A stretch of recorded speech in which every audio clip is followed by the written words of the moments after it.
ya politique masolo ya polele batata bamama bandeko basi pe babali na pesi bino penzambo te pesi ngozali ya biso pamba tato kutani lisusu lelo bon mesano poto mekakotala makambo matali mboka na biso République démocratique du Congo mbote na bino banso bana ya Kinshasa mbote na Gérard Mulumba Kongolo wa Kongolo oya pona mek lokola vice gouverneur pona ville province ya Kinshasa mosra malamu penza elongona mona mboka Jantiningo bila longonya na bino tokanezi te lisanga na bino mibale bokosala penza mosala ya kitoko oyo kotombola engumba mokonte Kinshasa ekoma penza poto moindo esika bapi bana mboka bakobika na ndenge esengeli masolo ya lelo ya polele bandeko balande tuyambi pona bino mona mboka Sombo Bomanya ele Roet ona kopesa mbote ndeko mbote papa Flori Mbenga le Roet azali chantre azali moyembi melelo to yeto sura bakambe otali mboka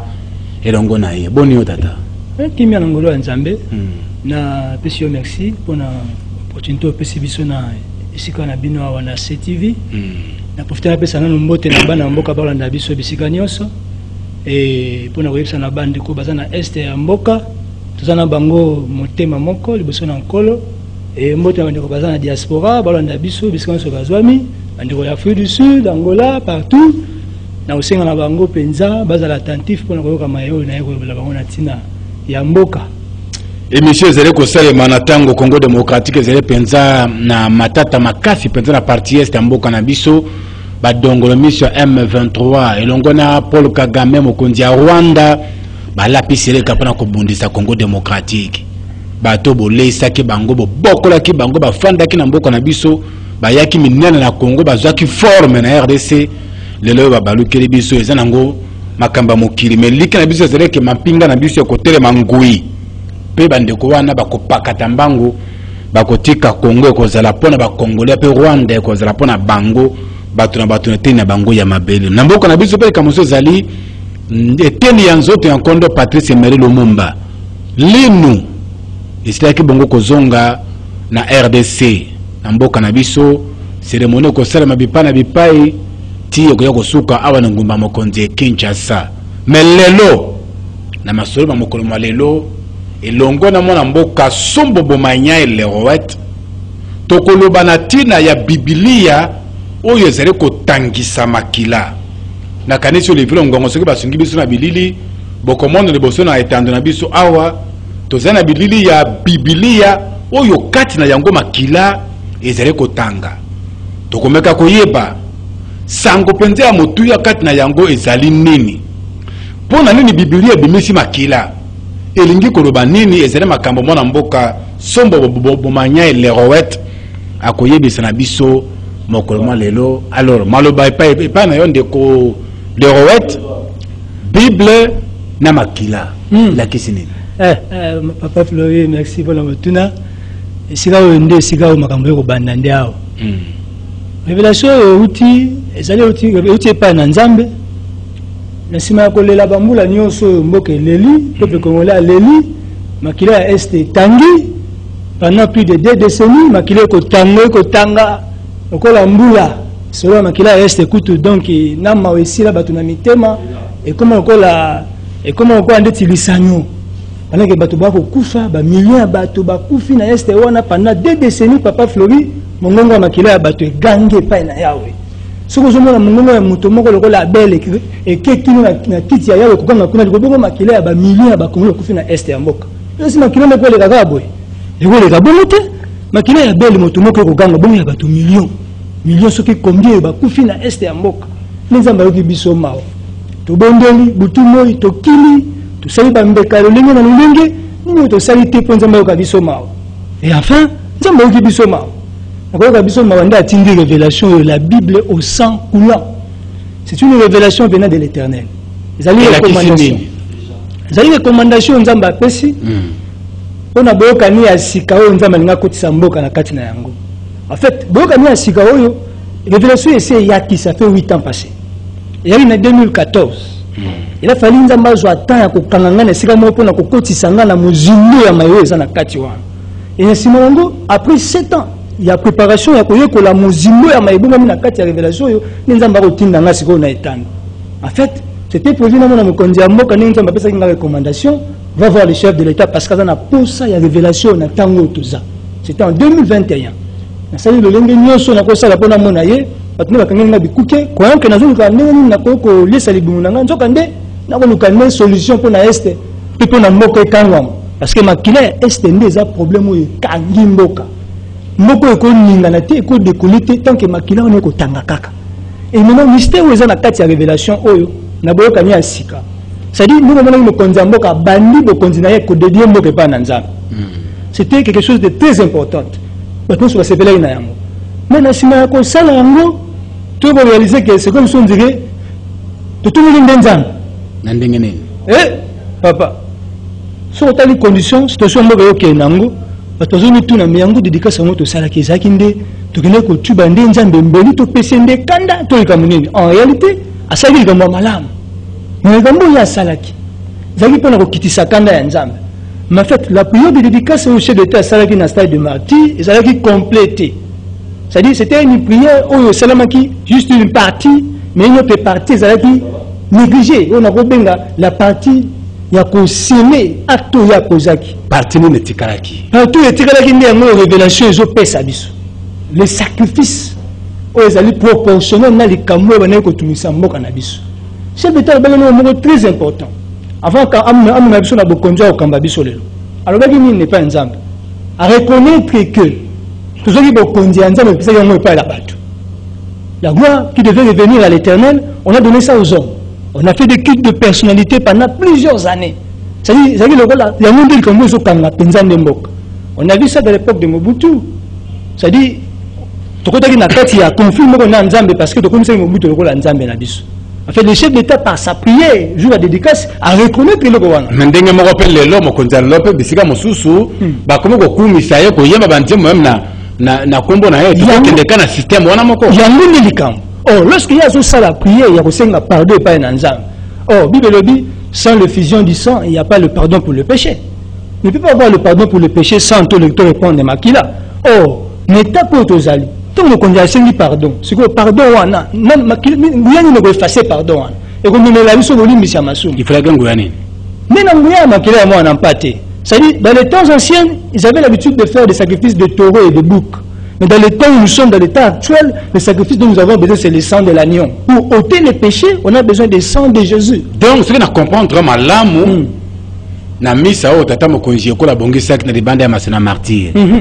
Était ne tikraki ezaki ya makila. Était ni akosele siko pardon wana. Était ni ya makila. Ça dit qu'on répond. So makila ngaki e supana tango wana za makila oyo wapi. Oyo tozomona awa to makila mosusu. Motuna malamu papa Florinza Mpambola yo. En fait, nesiko tokomi mbeka obe moko ko longola interdit o kanga mboka. Oyo kabolaki biso na nzambe pesa ki nzambe kanda po nzambe atia biso musika. Ezali mbeko nzambe kaka ye moko ndako ko pesa. Po moko ta ko sala oyo nzambe kanda ko sala. Papa mo to avait dit ça dans sala nzembo na ya mwana pate ya lobete moko ta ko sala oyo nzambe kanda ko sala. Nzambe obi biso mawa. Ajube mono ya yemoko makilo eza na makoki ya kolongola etumbu pe ko pesa bosomi. Nda pesi makilo ya mwana pate. Oh, ce que vous voyez là, ezali acte moko juste symbolique. Parce que makilo wana ekosopana na molimo. Ekosopana na bomotote. C'est-à-dire invisible. C'est-à-dire c'est par la foi que le sang sera répandu. Mais non pour que Tobika impacte ya makilo au molimo kopia biso ko te pe na nzambe. Mais nous devons manifester notre foi. Nous devons témoigner notre foi envers le Seigneur par sa parole. En fait, l'image que vous voyez de la Bible au sang coulant. La Bible d'abord c'est l'identité de notre Dieu. C'est l'identité de Jésus. Le pays a été dédié entre les mains de Jésus. Le 23 juin 2019. Le 23. Curieusement, aujourd'hui, tu tombes le 23. Parce que lorsque tu sais, pourquoi on sait l'émission, j'ai dit, non, mais comment est tombé le 23 juin, nous avons décrété solennellement que tu vas commémorer date à l'élo, na culte, pour nous canaliser, mais, chose curieuse que, pour nous comment on a plateau, on a l'équipe de ce stade de Martin, on a continué à rebondir, on a conseil à Wengel et 30. Ça m'a fait très mal au cœur. Très mal pour Nanini. Parce que mon colo ezaki mo kontambo ka dikita ki angolo ba ki to bana ko commémorer. Mais obo sana ke dédicace ya mboka to bosani yango. Obo sana ke écoute na pena moment oyo mboka zana bitumba partie ya mboka na biso ndeko sombo bomanya. To ko bosana culte. Oh, c'est spécial, rendez-vous ezali sacré. Mais pendant qu'il y a eu des rendez-vous au stade des martyrs sous le haut patronage des chefs de l'État. On a vu le match de légende au stade, il y a eu plein.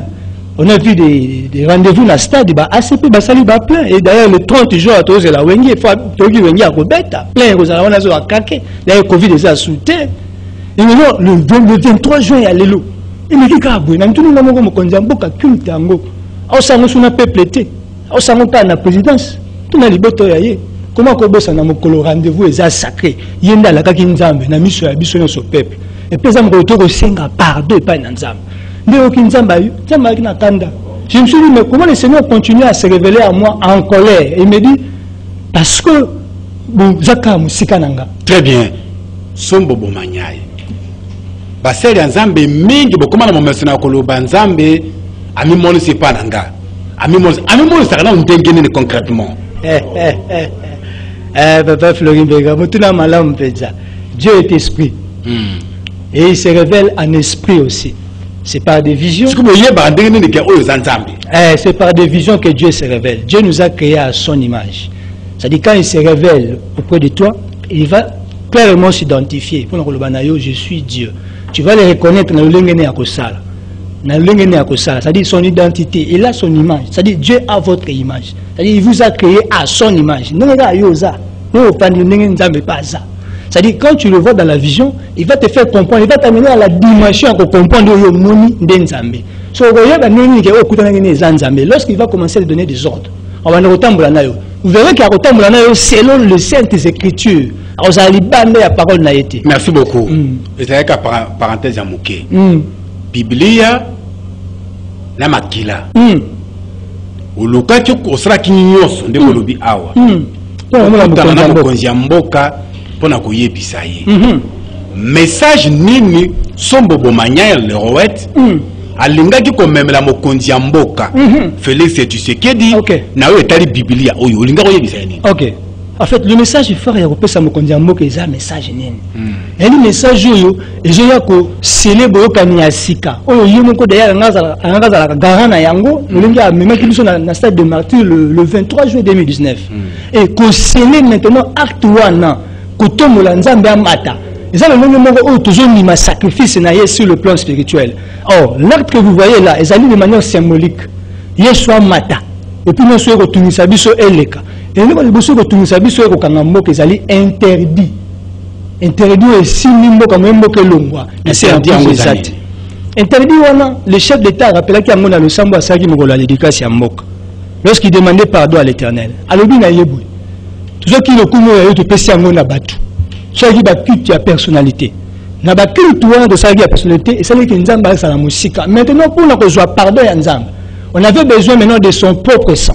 C'est le sang de l'agneau qui peut ôter le péché ou est en limboka afin qu'on renverser interdit wana. En fait interdit wana et ça la guinine.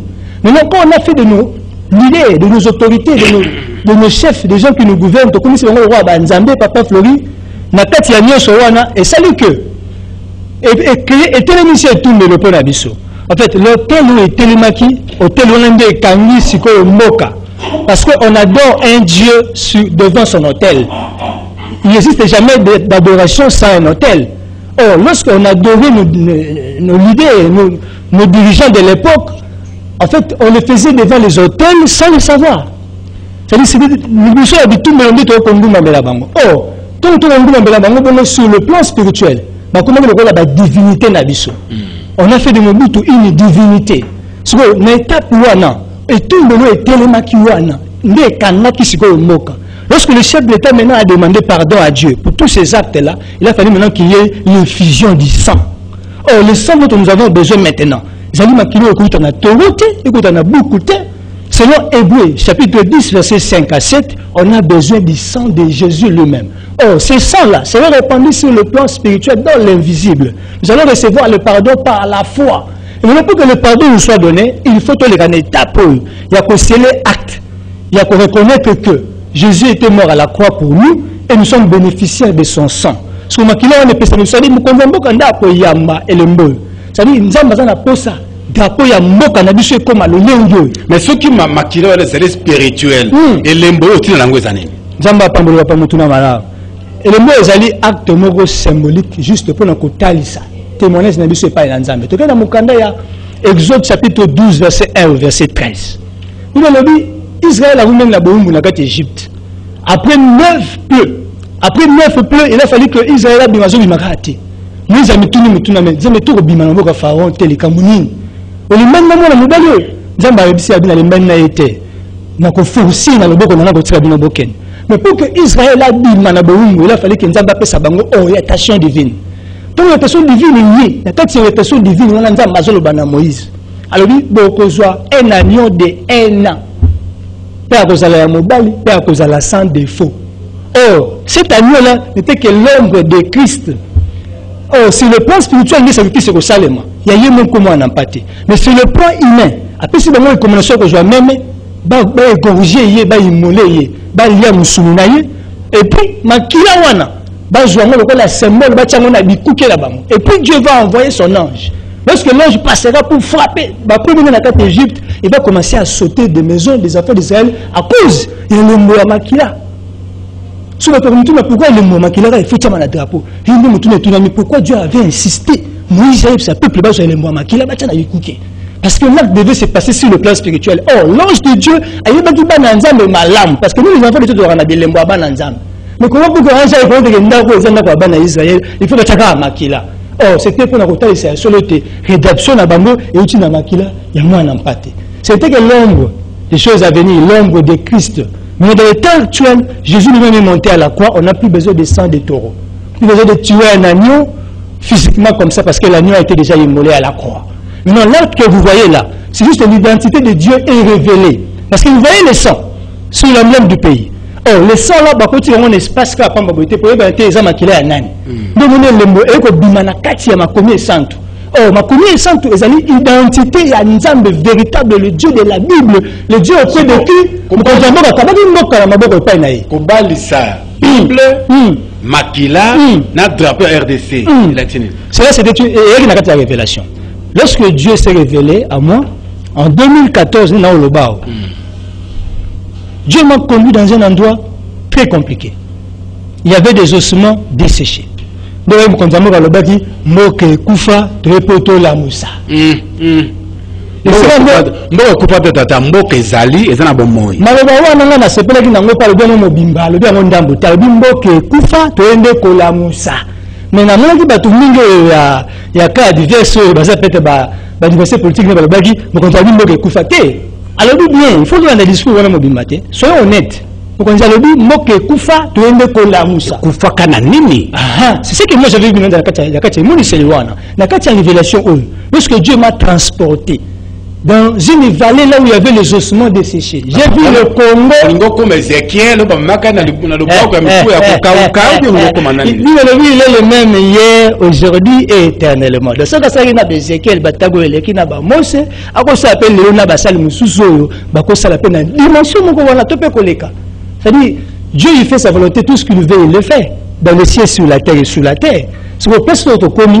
Tant que tout le monde a dit, oh, vous comprenez que ça dit, et ça va tout le monde avoir le bango pour les bamena ngokaka. Mais quand même a eu courage à koloba. Quand on a réveillé que ça s'appelle que Mokoyo et c'est à Kukufa. Tout le monde est au Lamoussa. Oh, il y a tout la Moussa Mbokati. Oh, pour que le pays soit ressuscité, on a besoin de l'agneau. Vous imaginez Moutoloko là, Ézéchiel, il était prophète de Dieu. Mais le besoin au chemin de sécher, Zamazo Tounaye. En tout le monde a moto, est-ce que Mikou et Kobi Kasus? Il y a Zoum Sénzam et Moutuna le Binaye. Seigneur, tu le sais. Oh, Dieu a toujours été derrière la parole de ses serviteurs pour l'accomplir. Mais pourquoi je ne vous en parle pas? Le Seigneur, tu le sais. Pour dire que c'est Dieu lui-même qui a la capacité à causer. Nous savons d'abord moi. Nous avons prophétiser dans le coup à Wana. Et que l'État Moussouni peut que soit paiement et quota. Pour tout comme en étape Wana, il faut maintenant que les chefs de l'État laissent que Jésus règne au sommet de la nation. Le chef de l'État restera chef de l'État. Mais sur le plan spirituel, il faut que Jésus devienne roi du Congo solennellement. Puis ça la scellé dans l'emblème Yamboka. Parce que l'emblème Yamboka, ils allaient écouter Yamboka. Et puis ils vont kota pour écouter Yamboka. ndenge lembo ya Exode 12 verset 1 à 13 il fallait que bilembo ya makila bacha na bikuke nde lembo ya ekuke maintenant dans l'heure actuelle les amis et lembo kotia likolo ya drapeau ya mboka parce que bakoya kotala babi bakamata makila wana ndenge tozomona etia na kati ya drapeau. Donc en fait là c'est un modèle exemple de songo mona sali yango ça dit il n'a pas ajouté quelque chose ça dit ce que je fais c'est ce que Dieu attendait yango wana na pesi lokolo exemple pa mokonzi ya mboka donc ni nazo kana mona abenanga pesa yango na mokonzi ya mboka webi moko na masolo na kuma bato ya maskamba komba nzambe bana opesa makanda franchement na yamba basali ya nzambe awao nzambe yoka biso mawa yoka na ngai mawa na yamba basa mususu ayepe ndalo bien en tout cas de koflori ndenge zaliawa nzambe akutana na ngai alobi na ngai Joseph Kabila tozalaki na 2014 tozalaka na mois d'août 2014 année oyo Kabila mois ya août oyo Kabila koti yango me akosilisa yango te nzambe akolongola ye akokufa ngai mona kokoma chef de l'état kaka na CCTV awa mosusu aye mosali ya nzambe alobi ndeko Flori ngai nde nzambe akutana na ngai alobi en tout cas après Kabila mokonzi nde ngai amemi nga tina église na ye ndenge batonga makadam banda na voie principale tina kati église babongisa ke mokolo yango cérémonie ndenge osala na kati na ngomba na basali ya nzambe bayak nzambe alobi nzambe mais finalement nzambe yango alobaka mais ekokisa makate ndenge nini que Dieu vous bénisse papa otuni mutuna malamu relancer nga pena malamu mingi domaine ya prophétie ezali kambo ya moto na nzambe ce qui azo kosa et ces arapena nzambe bende ya solo. En fait Dieu se révèle aussi à ses enfants. Je suis clair, sur le discours, je précis. Je ne tâtonne pas. Écoutez ce que je vais dire au papa. Comme les alliés, je parle de Jésus, roi du Congo. Cette prophétie, c'est la prophétie qui a commencé avec Alain Moloto. Lorsque Alain Moloto criait en 2012 à 2013 avant sa mort, il parlait de Jésus, roi du Congo. Il parlait de ça en esprit. D'ailleurs, il passe ma casse, il va comprendre la révélation. D'ailleurs, même Hérode l'a fait avec Jésus, qu'on a appelé Jésus roi de Dieu. Hérode qui kanda na motema, a joué la main à la Bible, nous sommes contre Baïda. Ça dit, il n'a pas compris la révélation. On parlait de Jésus roi de Dieu selon l'esprit et non selon la chair. Lui, il allait rester roi, Hérode. Mais avec envie, avec une canda à monter, ma carte pour bien ce roi de Dieu, ça comprendre exactement la révélation. Ni peine au lobao. C'est-à-dire, quand on a quatre musulmans, on est au lobao. C'est-à-dire, dans le belangate, je parle de Jésus. C'est-à-dire, il y a un gars qui na comment kobanga, na comment kobanga, ya car na Bible na, yoku toye ma boko pamba. Na na Bible na tala buku monene ya, tala buku monene ya rouge. C'est-à-dire, awa nde suka ya makambo, sombre suka masa, makambo nde awa. Mais finalement, makambo nyonso baloba na mai etiola. Ya mutu ezali, totika tofana na kati ya révélation, bato ba olandanga, balanda ndingi na oloba. Je suis vraiment pressé. À l'heure actuelle, papa tala ndenge mboke okini tala crise mboke. Vous savez pendant que mokonzi mboka Kenya na Nairobi, na Kenya, faut basala accord baluka ndini ba wema kipe na est. Et sabotage ça na niveau ya Beni, ba ADF ba bomi. Oui, congolais kuna. Et puis na mona moka moke na kati. Voilà ma casse c'est nini. Interdit et kangi mboka. Et au sala que Congo a commis faible. Même le bosso mboka le kola Rwanda to balusa mo Congo. Les Kambango ezani. Est-ce que ça porte aux embargo tende ko? Les rois. En fait, on le belo mo ba kamando kité yango ba monde la Bible. Mais embargo zo lo ba wana na bomoto ya mandoki. Embargo na to lo ba le kama interdit. Interdit ça sous forme d'embargo. Mais interdit spirituel, embargo spirituel. D'abord comme ça le kama l'embargo spirituel. Solution à Congo c'est libanda ya Congo, c'est na kati ya Congo. Et le mbona ina ngo révélation oyo. Et uti na musala nzambe ya libanda mboka te. Et bien ya mboka wati. Et mboka mboka tia zo kendaka ba mboka bipai na bipai. Solution eza kuna te. Oyo eza courage na. Oyo eza courage na yo moko te oyo. Obuka na Congo il faut ka kilo risque rien à rien. Ngapana créer boule na ngala msusu. Yoka comme na oloba. Ici il s'agit de l'élévation de Dieu, le véritable Dieu. Nous cherchons l'identité de notre Dieu. On n'a pas l'identité de Dieu au sommet de la nation. Vous savez, Israël a chaque pour Akangwama, Israël, il a fallu Israël témoigner que l'Éternel est le Dieu d'Israël. C'est-à-dire, ce qu'on comme une étape pour parce qu'en Israël, il y avait plusieurs dieux. Or, dans le domaine de la spiritualité, quand tu as un problème, où est-ce concerné? Ce qu'on confie à un Nzambe belé, vous avez une solution pour ça. Il faut se laisser prix moko et que prix wana banza d'ailleurs on a raté. D'ailleurs dans le domaine de la spiritualité, Jésus ne collabore pas avec d'autres dieux. D'ailleurs lui-même Jésus a sali sacrifice ya mobimba pe akokoka. O to tche wana na lembo. Et ça juste acte symbolique. Et ils ont révélé que tu continues en alliance dans le véritable Dieu, le Dieu de la Bible. Pour tous les bénéficiaires, il y a Makila naï. Makila wande est un pour ça. Et c'est que Dieu m'avait dit. Mon âme konzambo ka PC. Tu n'as pas le bawa, ta service à renseignement. Bas ala vraiment attentif. D'ailleurs, tout bas proche à mon connu. Sur azali branché. Bah il ça me contente à la brancher parce que ma ngou ça m'a kamunaye. Nzamba ya biso ke yebisa mo konzambo ka cœur. C'est le fait de non. Révélation oyo ndé fois ya mbayango. Ba ko zwa yango. Et puis on va faire ça deux chambres ya parlement. On va faire ma cambo. Oui, que c'est plus il faut faire ça bango ta cause les yemo kota. On va faire ça deux chambres parlement et puis ba ko zwa yango ba ko promulguer yango. So ka mon intérêt ça et que bon moi il obi ko peuple za na likambo. Oui, aya mbangai. So ka mon intérêt ça c'est son problème. Mais nazo ça pour forcer té. Ça dit c'est avec beaucoup de liberté nazo pesa yango. Ça dit nzamba tire la ba de liberté. Dieu, lorsqu'il parle, il laisse que vous soyez convaincus. Lorsque vous n'êtes pas encore convaincus, Dieu a reprécié autant. Dieu m'a tiré la vie sur la liberté. En fait, nous avons passé par force, mais nous avons laissé un zélo, nous avons passé. Cette orientation divine est utilisée par Nzambe, papa. Ce n'est pas que j'ai fabriqué pour nous le mon nangai. Je ne cherche pas ma gloire, je cherche la gloire de Jésus. C'est non pas pour ma gloire, mais pour la gloire de Dieu. Dans le milieu de la révélation, ce n'est pas moi qui a commencé ça. Ça a commencé dans Moloto. On le dit que Bandio depuis 2014, et pendant tous ces temps, on s'est dit pendant tous ces temps, j'étais dans le lieu de la formation. Dieu me préparait spirituellement. Pour ma ramonazo le boyo, il y a Est, il y a Makila, il y a Est. Il y a un de Boma musée. À cause de la richesse, il y a un de le Mumba Kufa, Batumba, Yoko, Batumba Nyama. Maramuna le bar, batuba boy bon somi amboka. Baza même prière au salon sur ça pour faire telle révélation. Ça il a fallu que nous allons préparer pour la humanité pour le bar. Si le bar on a déjà préparé, je suis complètement, totalement préparé. C'est-à-dire il n'y a rien aux hommes sans massime. Maramuna le bar pour la somi amboka. Papa Flori, c'est que j'ai dit maintenant. C'est que j'ai dit maintenant pour que ma kilo se parle est et amboka na ebi sur ma kamno le boyo. Moni kele na nango. Regarde, voilà. Nkele na nango pour ma na le bawa. Papa nanga Flori Mbenga. Na ebi sur sujet ya révélation oyo. Et tala ezala tande ko na biso ba ko benga Poutine alobi na ngai tais-toi.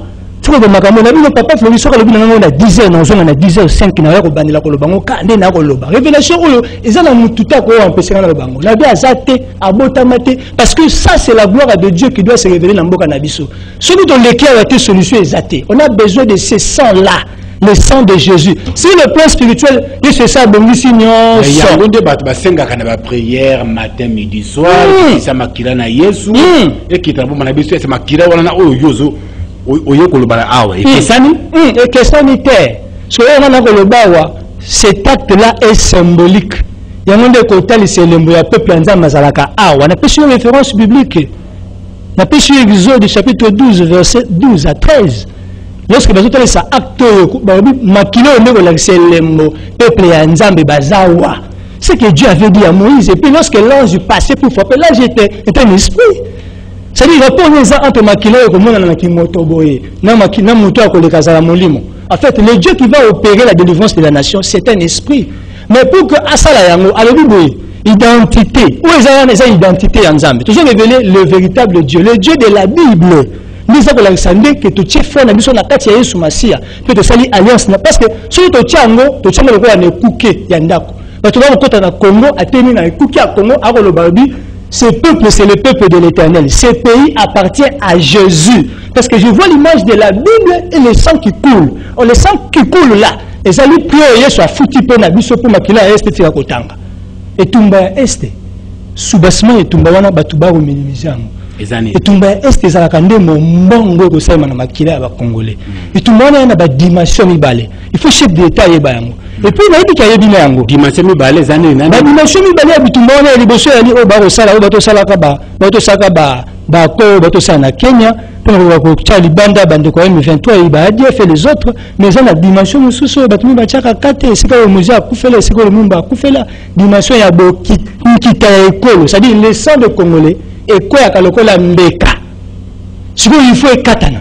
Ndi mona pata pesi biso makila na biso bana posa ya richesse na bino makila na ngande na pesi bango. Il faut faire ce que là le balikambo. Il faut terminer la mindele. Il faut terminer la multinationale. Alors bah OK, so bana posa makila mona pata yango. So ko tu ya Congo, on va makila ya Congo le posa okita Congolais. Makila pesa meli biso. Makila ils ont na est papa faire les hommes mongo bien que ça les ça fait plusieurs années, ça fait 2 décennies. Ouais, quand on va faire na est ya mboka. Papa na za kanda mena ko pesa yango. Kanda na ngale ki ya nzambe te nzamba na kanda makasi koleka kufa reste za kanini mutako na ndamutu azali na faible azape na munduki te mais azana munduki na aza obligé fa kanga na maboko atake kwa nyama na kilo okwea siko tele dimension ko bomela wana siko za mutu ebi magambo molimo ko ba bomo eza ko manini c'est ça des morts sacrificielles il ne tue pas par conflit ce sont des sacrifices donc ba ko tangisa makila wana ba ko sopango na mabele et que na sol pe na sous-sol ya mboka et sola nan kita ego matisa nkita na fungola siko ma mpoto na pole il faut na fungola siko o ma mo yo sanga na seke na ko fungola pour me konza yo kango penda sous la malamu pour me konza yo makambo na yo il m'est arrivé l'autre fois Dieu m'a transporté jusqu'à l'est du pays en fait j'ai trouvé le multinational dans bonne négociation na buduto na moi en esprit dans une vision. C'est-à-dire Dieu m'a transporté pour aller dans le secret de l'Est. Le problème est les alignes. Sacrifice est Dieu finit par M23. Bon, ça va petit sorcier. D'ailleurs, il y a de grands sorciers. Les grands sorciers, là, bateau, ça va aller copie à Mombongo, il y a un kita ya biso. Il y a un drapeau à Moka. Dans le moment, ça va voir. Mais ça va drapeau qui est inspiré. Ça lui boy. Bah tiens bande journal. Bande journal. Bah bien nos richesses il y a un colo. Bah tiens makila la kati bah les amis makila ba. Ya ba marti. L'andela madame. Bandi jaune makila na kati. So za mutu esprit au comprendre le langage jaune la kisinini. Bato bakufa cause ya nini? Yankita. Po ba lekisi ba na kati. Siko kufa wana zaka lumumba te, kabila te, na bato bakufa na est wana ba innocent. Bon basi ba ko violer bango, ba ko zoyer ba kati kwa nyama, ba junzi te ba kutisi na nzoto, papa oli wana dans le monde spirituel. Makila ya mutu gangaka. Les sacrifices, le mort sacrificiel ezala ko la ba mort nyonso te. Le monde va couper na est. Ce que tu veux que la couper à Dieu Fabomaki combien 21. Tant ni ba couper là. Moi le monde muke ba tumie kwa nyama. Oh papa Flori. Moi nous azai inoffensif. S'il faut le tuer, il faut que tumie kwa nyama bo moi ça ido le kamonini. Tout ça c'est à cause ya nini? À cause ya le solo ya kobeta na richesse ya mboka. Il faut makila e sopana po solana ki perdani na sol pe na sous-sol ya mboka. Parce que nous avons na mindele ni. Alors bali na ba mitna so boya na moi to solo là. Depuis meni bino kitate yango on peut être dans celle na Kagame il se que de la avec Kagame ça dit à la question de bonne foi et puis si on na Kagame na moni esiko to komi lelo to to ngakima na est amboka na moni to so la likamba ganya est-ce que boti résultat malamu yango to ko loba wati arrêter le kwa sali wana fara sala ngote mais sala ngo pourquoi parce que ça doit solution ça dit solution à soluka wana et même sur na stade moko il faut mokonda zonga sima atala nanu malamu avakende lisusu papa nanga muto kwa Kagame tout ko pisi mpifo ya mpamba. Vous savez dans cette révélation ce que Dieu m'avait dit lorsque le chef d'État va promulguer cette révélation il faut benganga il y a des éléments aux autres informés en mona loba bezate ce qui a benganga na ko fungula mozindo ya makambo ezao et puis mokonzi mboka ndinga zawana ye akopesa Kagame nusu azopesa Kagame te akopesa mpifo akomisa kwa muto monele kwa nzambe Kagame nzambe te Kagame c'est un petit mono on dit ma couche c'est la moi seconde puis je me bungi papa Flori Kagame aluka komona yo eza matolo même pas même pas papa vous savez là où Dieu m'a pris mais quel est mboko quand il besoin le ba mboko mutu mo kazo là na zungi zungi mboko na na kima pe komoka lokwa ba msuba okima parce que moni buzokota na gouffre du gouffre au gouffre tout notre kendi wapi je vous dis na kima ka mboko Dieu m'a pris à l'étranger pour me ramener ici pour la mission ya mboka et na sima ko zungi sana wande muna usala musala na usala lelo et maintenant na kati ya komba oyo tozana ngo nazola na mbongo te na posa lipa te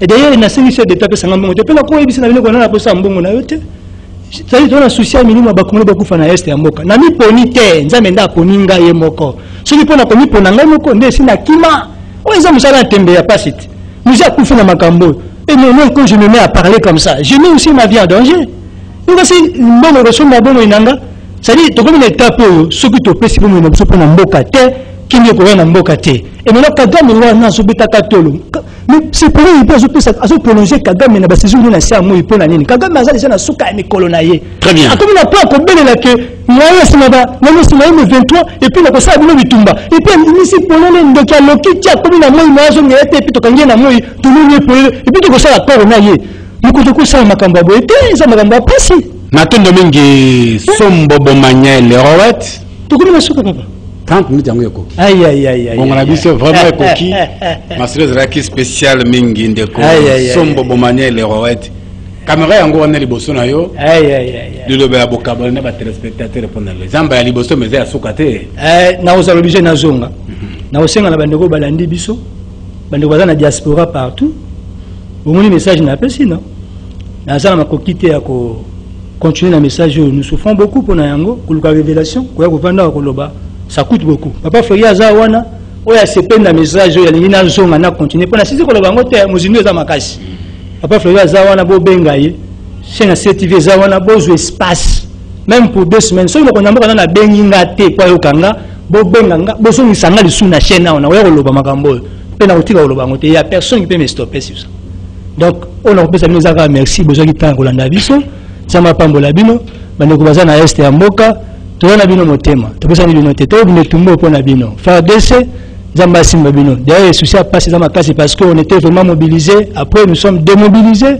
vu les accords de Samina Kenya donc on ne sait plus quoi dire ça fait très mal peuple ça telemaki peuple zo souci mokonzi mboka na osenga yo mokonzi ko lo bi yambangai musinga makambo ifona association na pembe na vana na opene pene na elongi boy to solo la tunanga mituna na pena peso biano esengeli mokonzi mboka na bondelo na ko kambongo te on a mimi on a des moutons nzamba tindi pour na bosomi ya mboka sans réfugié du sang il n'y a pas le pardon du péché chapitre 9 matondo mingi ayo côté à terre ya pesa bien mitu na biso merci beaucoup le roi sombo bomanya ozra ki mobianga na biso pour masura mokona lelo merci papa masura comme na soka botonde mingi na bino banso bozaki bakuya kolanda biso Christelle Olivier Ngwango Moron Jambe Bruno Nzinga Aleka Bongo Mobu matondo mingi na bino banso to comme na soka pour na lelo botika